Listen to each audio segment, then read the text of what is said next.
Une deuxième technique de création de tabulation, c'est de passer directement par le menu format paragraphe.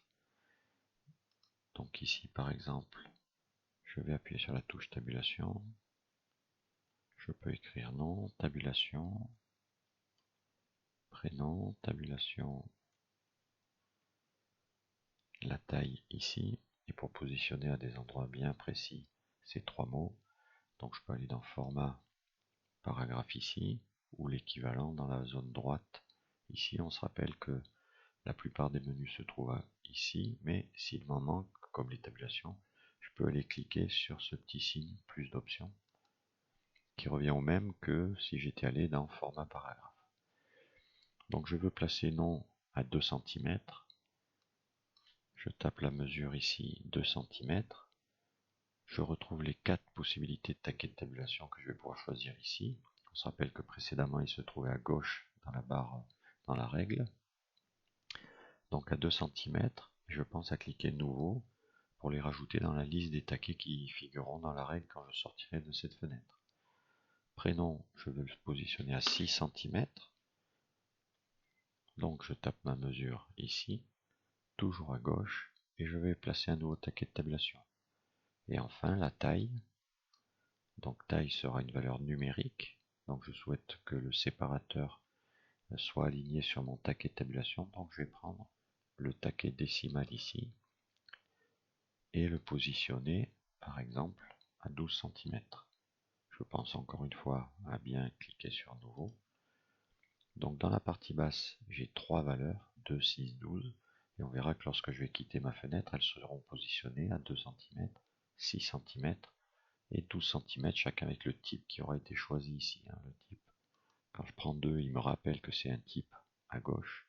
6, c'est décimal, donc je me suis trompé, je reviens à gauche. Et à 12 cm, c'est bien taquet décimal. Donc on peut vérifier de cette manière-là les types. Et c'est lorsque je vais faire OK que tout mon texte va se positionner. Donc toujours avec le même principe, j'ai appuyé sur la touche tabulation, le traitement de texte monte dans la règle, parcourt la règle jusqu'à ce qu'il trouve le taquet, s'arrête et la ligne en fonction du taquet choisi, ici à gauche. Idem pour prénom. Et pour taille, c'est un petit peu particulier, un texte sera aligné à droite sur un taquet décimal, et une valeur numérique, ce sera la virgule. Donc on va le tester. En appuyant sur Entrée, je vais taper ma deuxième ligne.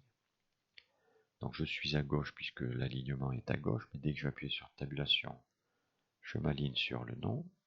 Ainsi je peux taper mon nom. Tabulation, je peux taper mon prénom. Et tabulation ici par défaut, c'est aligné sur le taquet décimal.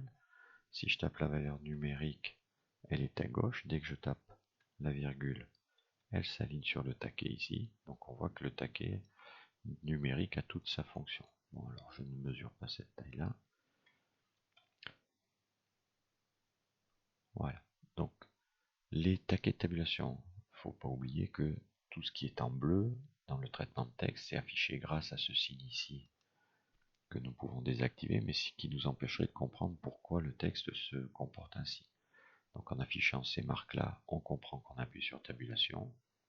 Ces tabulations ne sortent pas à l'impression. Je viens d'aller dans l'aperçu avant impression. Et par contre, le jour où on souhaite que ces espaces ici remplis par les flèches soient matérialisés par des caractères de remplissage, on peut aller utiliser une nouvelle subtilité. Donc là, je pense à sélectionner mes deux paragraphes. Je retourne dans mon format paragraphe ici. Et là, on voit que à droite, j'ai ce qu'on appelle des caractères de remplissage. Donc si je souhaite remplir l'espace entre nom et prénom, je vais pouvoir utiliser à 6 cm ici, celui qui était à 6 cm, donc lui, je vais remplir l'espace avant de caractères de remplissage. Donc je peux cliquer là-dessus, et quand je fais OK, on va voir que des caractères de remplissage, donc des petits points, se mettent entre nom et prénom, donc à l'endroit où se trouvait ma flèche précédemment. Donc on peut mettre des caractères de remplissage comme ça. Donc là, la vocation, c'est de faire des petits formulaires pour que les gens écrivent à la main leur nom et leur prénom. Bien pensé, vous avez vu que j'ai sélectionné les deux paragraphes avant de faire la manip. Si je ne sélectionne qu'un seul paragraphe avant de faire une modification, ici par exemple je vais déplacer le taquet, eh bien ça va ne me faire que la ligne où je me situe, c'est-à-dire la ligne où il y a Sériès et Olivier. Donc j'annule ma dernière action. Et on pensera bien à sélectionner tous les paragraphes lorsqu'on souhaitera modifier une valeur, sans quoi on casserait l'homogénéité des paragraphes. Voilà, vous en savez autant que moi sur les tabulations.